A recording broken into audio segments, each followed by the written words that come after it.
Hello, everyone, and welcome to the Speculation Center.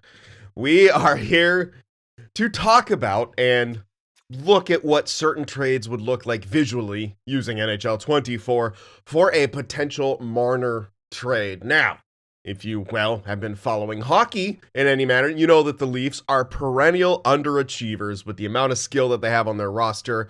Coaches paying for it, GMs are paying for it, and oddly enough, none of the core have ever been moved. The second one GM decided could probably consider moving one piece, and he was fired. So we're going to be taking a look at the most likeliest landing spots for someone like Mitch Marner, because at this point, it's clear that that core needs to be shaken up, and there's already a lot of rumors swirling around. Of course, it could all amount to nothing, and Marner could just stay because Brendan Shanahan is just like, yeah, let's run it back for the 8th, 9th, whatever time it'll be. Oh, man. So, the couple first, we'll just put them in here.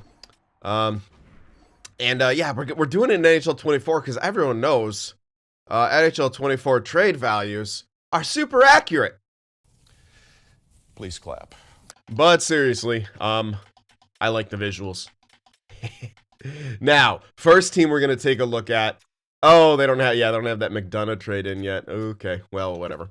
We know he's in the Lightning. Now, if you may notice, I have salary cap turned off because this will be an off-season trade, likely after July 1st when Mitch Marner gets his $7 million signing bonus, whatever the hell.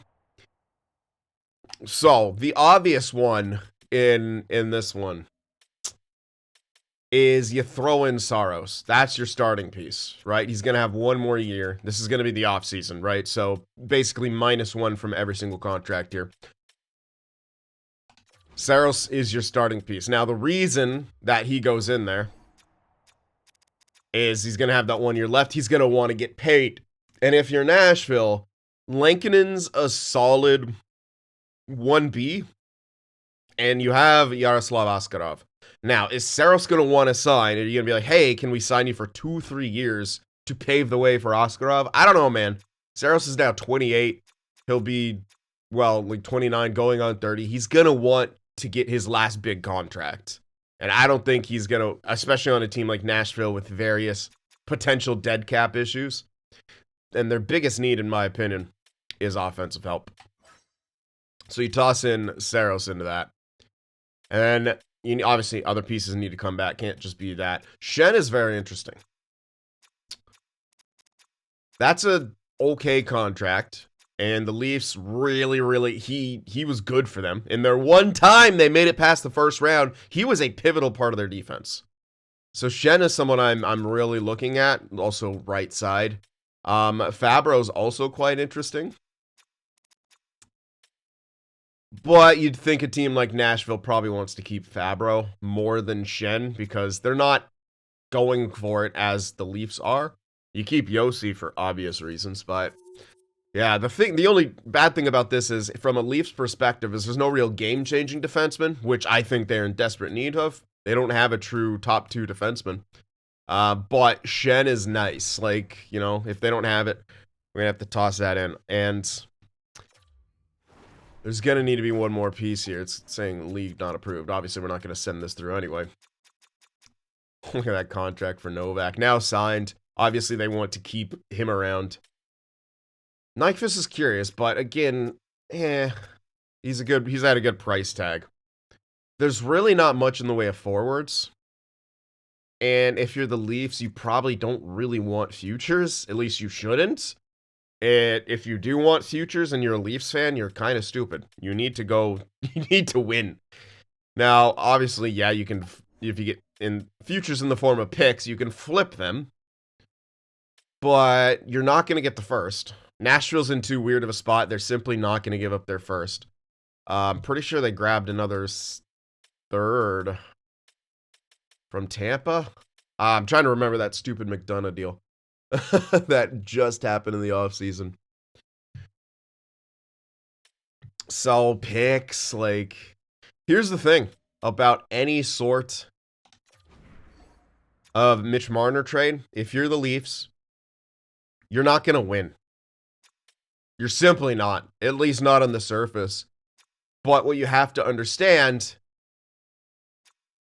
is that you're winning because you're getting him off of your book, right? You're getting him off of your cap books. So you can, yeah, like, I think cap relief and getting money off of your books is kind of a bigger thing than people give it credit for. Even if you have to retain, obviously you don't want to have to retain on Marner because it's a weird year next year. William Nylander's contract kicks in. Tavares has one more year. You have to get rid of Marner. It just has to happen. And again, for if you're looking at personality-wise, Nashville's a great place for Marner. He is very clearly fed up with having to answer to the media and dealing with the media. Obviously, the rumors of he's sending private security guys to harass people. I don't know how much truth there is to that. That's kind of nuts. There was one more. I was looking through Cap Friendly here. Like, that's an awful contract on Beauvillier. But, like, who else? Glass, Sissons. Like, this is not the issue that the Leafs have. In fact, they have, I'd say Sissons is more of like a third liner, but still, like, Tavares has got to play there eventually. Probably next year he has to play, you know, second, third. I was looking at Sissons or Glass. I think Glass is maybe slightly better than this in real life, but who the hell knows? It's hard to judge any forward in Nashville with the way they play sometimes. Except for Gus, man. Man went off. Sharks legends. So, yeah, like, think of, like, who else you could throw back in. I don't know.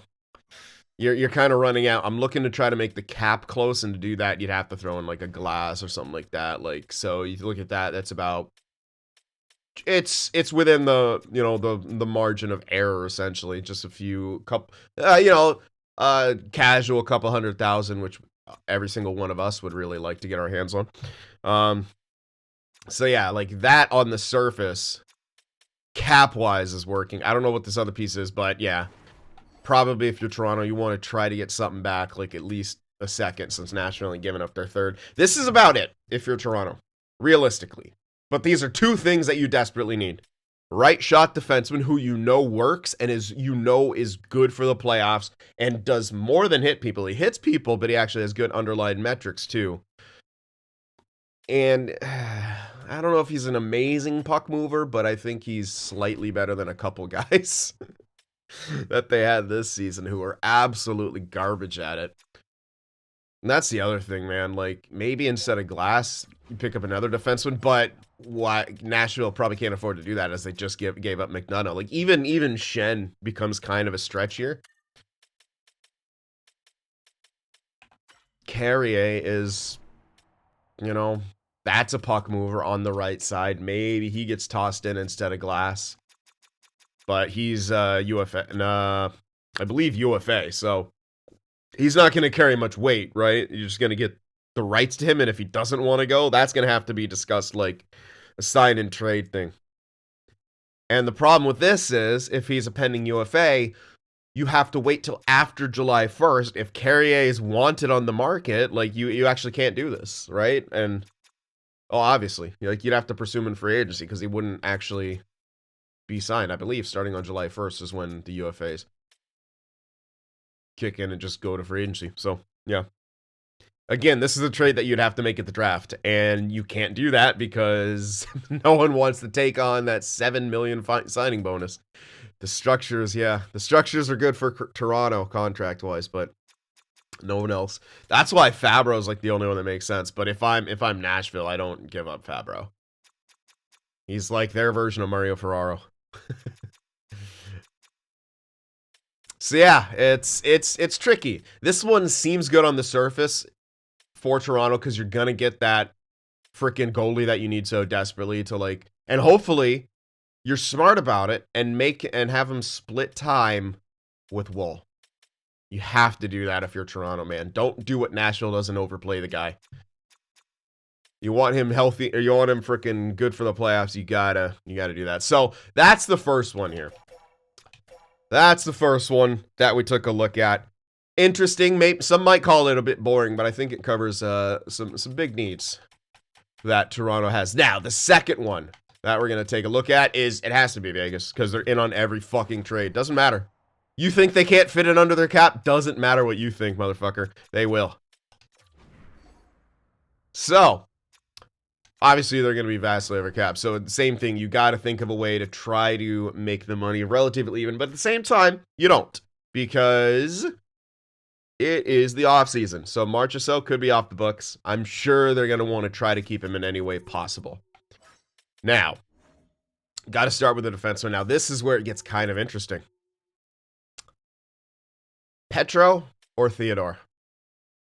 If you're the Knights, you try to give up Petro. If you're the Leafs, you'd prefer Theodore. That being said, yeah, Martinez is done. White Cloud, like, look, oh my god, their defense is so sick. Pretty disgusting how good that defense is.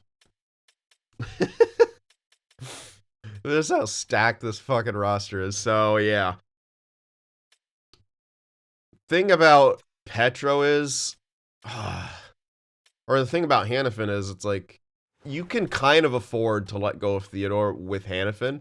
And they extended him, right? Yep, there it is. And you're not... Yeah, Theodore actually makes more sense. Petro's locked in for longer, but if you're the Leafs, you're like, no, I'm not taking that on. At least you should be. He's the top two that you need, and he is on the right side, which is why I lean towards that. And you are all in now, but at the same time, so is Vegas, so... Man, this is tough. Either one of these guys, really, though. Let's look at it from both sides. Theodore has more value, and he should. I'm not going to disagree with that. Also, but lesser contract. The hell am I trying to say? Lesser contract, but he's going to need an extension. So, in this deal, you probably have to negotiate an extension as part of this deal. If you're the Leafs, you don't take this deal without that. And if you're Vegas, you're like, well, okay, we're going to do all this. We're going to probably give up someone we don't necessarily want to. But at the same time, Hanifin's a lefty as well. They're going to play hardball no matter what. But that's a decent start. You want to try to clear a bit more cap. Unless Mark Stone's just not going to come back. No, he's coming back. Let's be real. William Karlsson's interesting, but why give him up? That being said, maybe you do. Ooh. Because you also have Stevenson, Barbashev who can play center. It may be the center. This is actually looking like the best chance.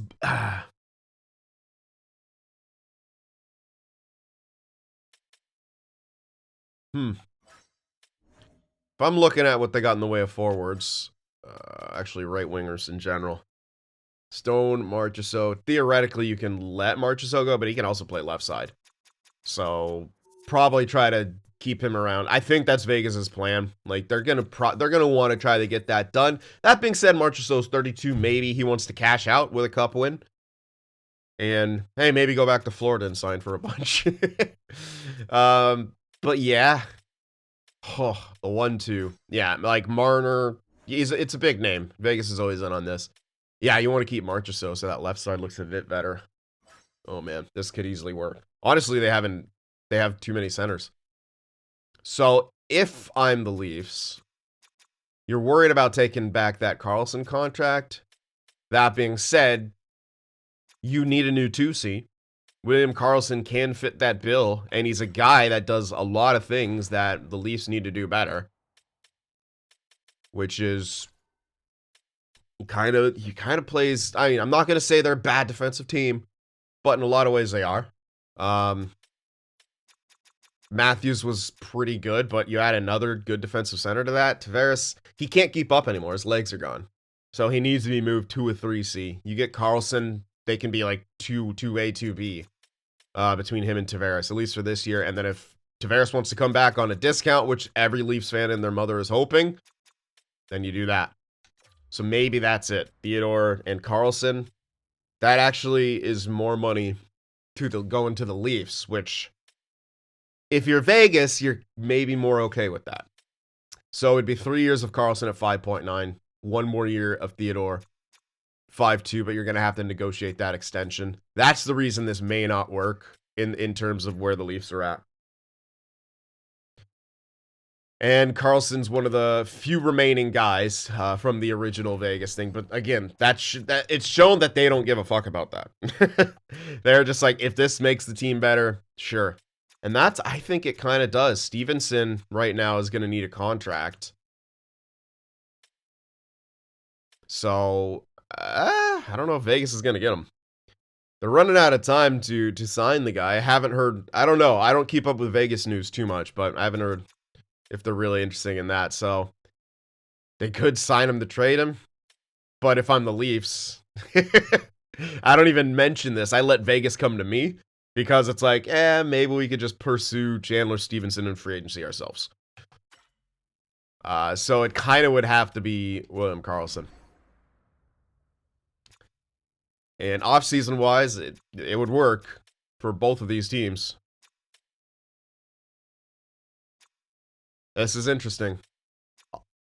Also, you kind of have to think they probably Vegas wants that extension too, because Marner is UFA. The game's not showing him as RFA, is it? Because it shouldn't be. Oh, it's not going to show here. Cool. But yeah, that's kind of my thought. Vegas is in on everything, and if I'm the Leafs, this is what you need. Someone probably like Theodore. Petro, I think Petro may be something Vegas would want to get rid of more because he's getting up there, and we know that contract is not going to age well. But if I'm the Leafs, I'm not touching that.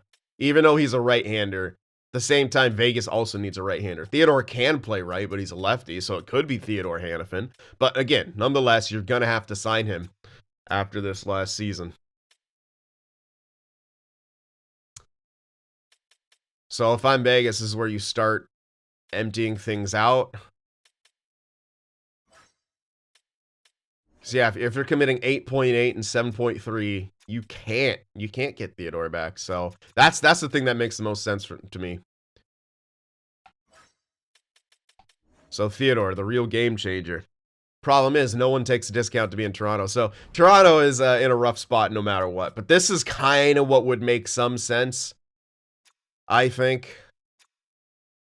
But honestly, if I'm Vegas, I don't even include Karlsson in there unless you have to make the cap work. Because honestly, again, Theodore, the value in this game is much lower than it should be when it comes to real life. For a lot of different reasons. Mainly due to proven playoff performer, proven playoff fucking no-show a lot of years. Especially as the series get deeper. He doesn't drive the net, etc. so forth. He can maybe learn that in Vegas, but from a Vegas perspective, what they're getting right now is not a finished product. He's a great regular season guy. He's adds a whole huge element of offense. But honestly, Vegas is going to be in on him, but I don't think they're going to be desperate. They shouldn't be. So I think they kind of have the advantage in that regard, but Theodore is going to have to be a part of that, and I think that answers two huge needs for both of these two teams. So I don't know what other. I think Karlsson is just a bit too much. If I'm Vegas, giving up both Theodore and Karlsson is too much. You can afford to, but that's only if you keep Stevenson. Nick Roy is a lot more realistic.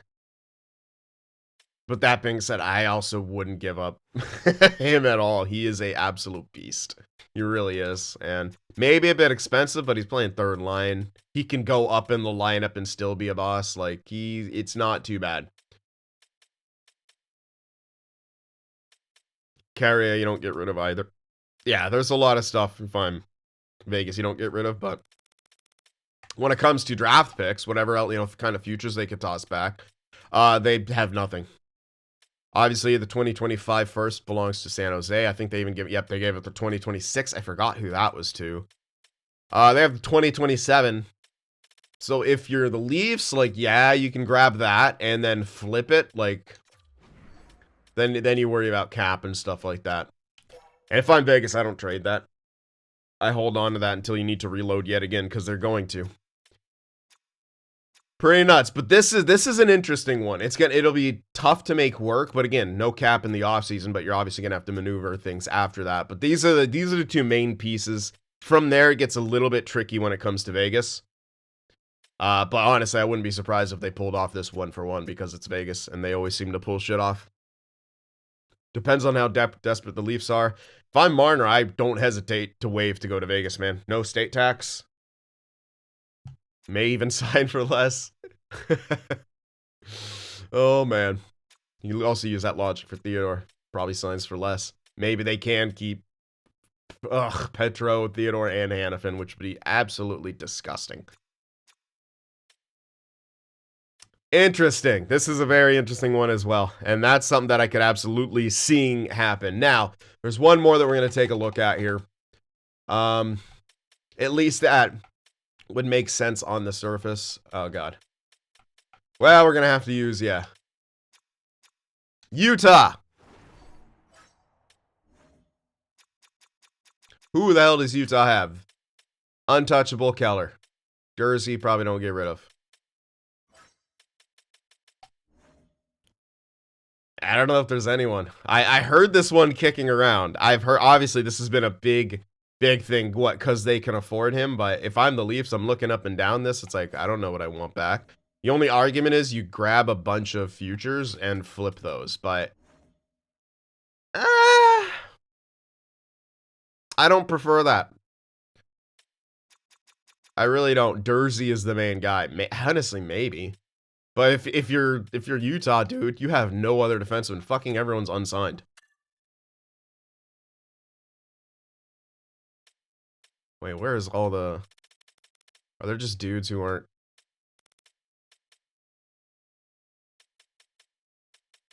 I totally thought they had another, like, defense... Oh, that's right. Yeah, they traded Dumba. Yeah, so Dumba's already gone. There we go. Yeah. I was like, I know they had some more expiring people. So yeah, both Jersey and Moser all expire. Oh, my God. Legitimately all expiring. A lot of them are RFAs, so you do get the rights. But if you're Utah... Do you part with these guys? I don't know. Honestly, I think this one makes the least amount of sense. It does shore up that right wing side tremendously. But left wing, you're not bad. Not awful. Centers, you're still working towards it. But again, it's a comfortable spot for Marner. I'm not seeing this one as much as I'm seeing the others. I don't see the piece. I don't see the main piece that Toronto would want. Do you give up a Jersey or a Moser? Hoping that they become a top 2 type guy? I don't think so. If you get anyone, it's going to be Jersey. Because he would make the most sense. It's your bigger need. It's the right shot defenseman. It's kind of everyone's need, right? So Jersey's the main piece. What the hell else do you get? What do you take a chance on? Like, how do you even make the caps close? You're not giving up Keller. That's just never, ever happening if you're Utah. Krause would be the one I would be kind of interested in. Kind of big body type guy. Can play, middle 6. Heavier forward. Right? Yeah, like just a heavier forward. Oh, you know what? Let's make the dream. Kerfoot and Krause. There you go. You know what? I'm a believer now. Mostly because it sends Kerfoot back to the Leafs, and I just want to see the meltdown in that. It's like Marner, Jersey, Kerfoot, Krause. It about works for the money. It about works. You combine these two, that's 6. Wait. Yeah, that is 6. So 9.5. It's still a bit different. Or a bit under. Or over, depending on who you're looking at. But something like that is a start. And you're taking back at least 1 second if you're Toronto. Because there's no marquee name in there. So yeah, give me, Oh yeah, these are gonna be gone. But don't worry, they have plenty. Oh, you can get your own second back. Give us our second. Yeah, who knows what you want. Just a second. take your own second back. And you probably want another pick if this is the kind of package. If you're Toronto, do you get it? That's a big question. Maybe for taking Kerfoot back to fit that. To face the backlash. But from the cap perspective, this gets you close enough. Within the margin of error kind of thing. And honestly, man, this is nice. If I'm Toronto, Kerfoot, kind of touch and go. I know he doesn't have a great relationship with the fans of Toronto. But I think Krause is a player that Toronto loves. I think he's right up of someone like Treliving's alley. And, it'll suck if you're Utah to have to part with him, but you kind of know what he is. And he's kind of what Toronto needs more of. Middle six guy. Someone who could play a little bit up in the lineup, a little bit down in the lineup. Obviously, they're still waiting on some other people. Nyes, he's going to be a tremendous power forward. But you can use more presence like that. You can always use another presence like that. He can't be the only one. Nyes cannot be the only one driving the net. He cannot be the only guy going for rebounds. And we saw that was it in the playoffs, in the postseason for the Leafs. And it's kind of always been that way. You get another guy like that, you never know. So this is the only way to make it possible. This is probably the least sexy of any of the deals that we've looked at. That being said, it kind of has a lot of what Toronto needs, mostly in Durzi and Krause. And then you could still get, the picks. So this is probably what it would be. You might be able to squeeze another second out if you're Toronto, but because Durzi is so young and a right shot defenseman, his value is more than what it is right here in the game. It simply is. When it comes to real life. And again, you have to sign him if you're Toronto. He's RFA, but you do have to sign him. So bridge deal, 2.5, 3 for Durzi. That's what I would look at if I'm Toronto. And you could play him probably second pair. He could probably slide up occasionally. This one's interesting, man. This one is quite interesting. Now, these were the three main teams that I think would make the most sense, and often, at least two of them, obviously Nashville and Arizona. These are the ones that really have been rumored. Utah. They have been rumored the most, and I threw Vegas in because Vegas is always in. They're always making a phone call. They're always being aggressive. They're like, you ever seen The Last Dance? I'm never going to stop being aggressive. Fucking Jerry Krause. All right, so that kind of wraps things up right here. I just wanted to take a couple looks, wrap our mind around things. I'd love to hear what your guys' trade ideas are. And honestly, if you've done one of the cap friendly trade machines, post a link to that in the comments, or just post your trade in the comments. I want to know. Let's get a nice discussion going around this because, this is gonna take over a lot of the next month or so is the Marner trade rumors. So I wanted to kind of go over what some of those would look like in a medium which I'm very comfortable with, which is NHL 24. I'm not so comfortable on cap friendly. That's why we're doing it right here. So let me know what you guys thought about my ideas and what ideas you have. Don't forget to hit that like button if you enjoyed this. And if you're new around here, subscribe to the channel as well. So thank you all for watching, and I'll see you next time.